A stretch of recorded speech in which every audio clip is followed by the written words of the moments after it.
السلام علیکم ورحمۃ اللہ وبرکاتہ۔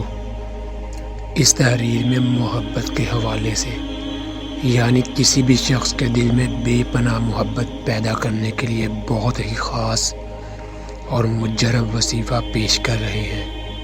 یہ خاص وظیفہ آپ نے زندگی میں صرف ایک بار ہی کرنا ہے، بعد میں آپ کو کرنے کی نوبت نہیں آئے گی۔ یہ خاص عمل آپ کسی بھی دن کسی بھی وقت کر سکتے ہیں، اس کے لیے کوئی بندش نہیں ہے کہ آپ نے یہ عمل صرف اسی دن ہی کرنا ہے۔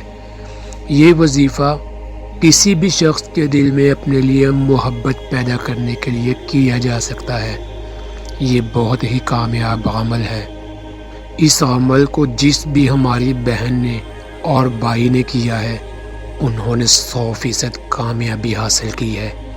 یاد رہے کہ یہ عمل آپ نے صرف اس شخص کے لیے کرنا ہے جس شخص سے شادی کرنا آپ کے لیے مطلوب ہو، یعنی آپ اس شخص سے شادی کرنا چاہتے ہوں۔ کسی اور مقصد کے لیے اس عمل کو نہ کریں اور نہ ہی اس کی اجازت ہوگی۔ وظیفہ کی برکت سے کسی بھی شخص کے دل میں اپنے لیے بے پناہ محبت پیدا کی جا سکتی ہے۔ وہ شخص آپ کے پیار میں اندھا ہو جائے گا، آپ کے سوا اس شخص کو کچھ بھی نظر نہیں آئے گا۔ سارا دن وہ شخص آپ کی تلاش میں سرگرداں رہے گا۔ عمل کرنے کا طریقہ یہ ہے، کسی بھی نماز کے بعد یہ عمل کر سکتے ہیں۔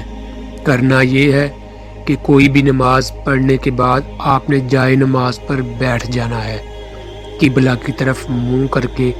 جو آپ کی پریشانی ہے، یعنی جس شخص کے دل میں آپ اپنے لیے محبت پیدا کرنا چاہ رہے ہیں، اس کا تصور اپنے ذہن میں رکھ لیجئے اور پہلے 7 مرتبہ درود ابراہیم پڑھ لیجئے۔